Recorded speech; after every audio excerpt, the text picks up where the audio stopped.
একেই বোধহয় বলে ঠেলার নাম বাবাজি। আর সেই ঠেলা খেয়ে বিশ্বকাপের সূচি পর্যন্ত নতুন করে সাজাতে হচ্ছে ক্রিকেটের সর্বোচ্চ নিয়ন্ত্রক সংস্থাকে। নিরাপত্তাজনিত উদ্বেগের কথা জানিয়ে ভারতে ম্যাচ খেলতে সাফ না করে দিয়েছে বাংলাদেশ ক্রিকেট বোর্ড। ভারত থেকে ম্যাচগুলো অন্যত্র সরিয়ে নিতে আইসিসির কাছে পাঠানো হয়েছে আনুষ্ঠানিক চিঠি। আর সেই চিঠি হাতে পাওয়ার পরই 2026 টি-20 বিশ্বকাপের নতুন সূচি তৈরির কাজ শুরু করেছে আইসিসি। ভারতীয় সংবাদ মাধ্যম দ্য ইন্ডিয়ান এক্সপ্রেসের একটি প্রতিবেদন উদ্ধৃত করে এনডিটিভি, হিন্দুস্তান টাইমস সহ একাধিক গণমাধ্যম এই তথ্য জানিয়েছে।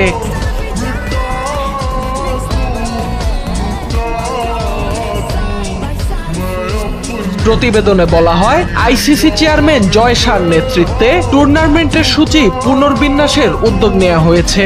সবকিছু সূত্রপাত কলকাতা নাইট রাইডার্স থেকে মুস্তাফিজুর রহমানকে বাদ দেওয়ার ঘটনায়।